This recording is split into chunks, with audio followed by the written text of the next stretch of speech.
And before we Muslims, we offer Salah, it is compulsory for us to do wudu, to do ablution. Allah subhanahu wa ta'ala says in Surah Ma'idah, chapter number 5, verse number 6. Ya ayyuhalladhina amanu, O you who believe, idha qumtum lis-salah, when you stand for prayer, faghsilu wujuhakum, then wash your faces, wa aydiyakum ila al-marafiq, and your hands up till your elbows, wamsahu bi ru'usikum wa arjulakum ila al-ka'bayn, and wipe your forehead and wash your feet up till your ankles. So doing wudu is compulsory before Salah. And a similar message is mentioned in the Bible. It's mentioned in the book of Exodus, chapter number 40, verse number 31 and 32. Moses and Aaron washed their hands and feet thereat.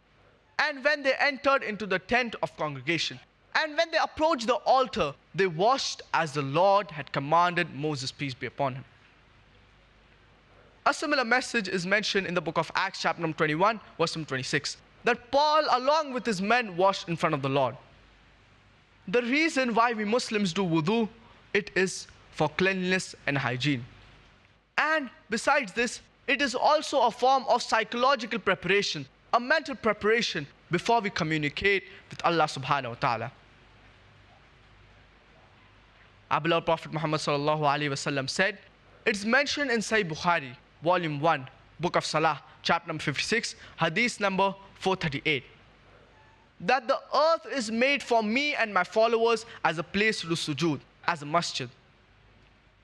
So the whole earth is made a place to do sujood as a masjid. But naturally, where you do sujood, where you pray, it should be a clean place.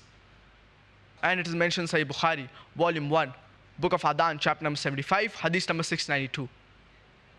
Our beloved Prophet Muhammad sallallahu alaihi wasallam, before offering Salah, his shoulder touched the shoulder of the companion. His feet touched the feet of the companion. And it is mentioned in Surah Abu Dawud, volume 1, book of Salaah, chapter number 245, hadith number 666. Our beloved Prophet Muhammad sallallahu alaihi wasallam, before offering Salah, he said, stand shoulder to shoulder, closing up the gaps, and do not leave any opening for the devil. Irrespective whether you're rich or poor, whether you're black or white, whether you're a king or a pauper, when you stand for Salah, you should stand shoulder to shoulder.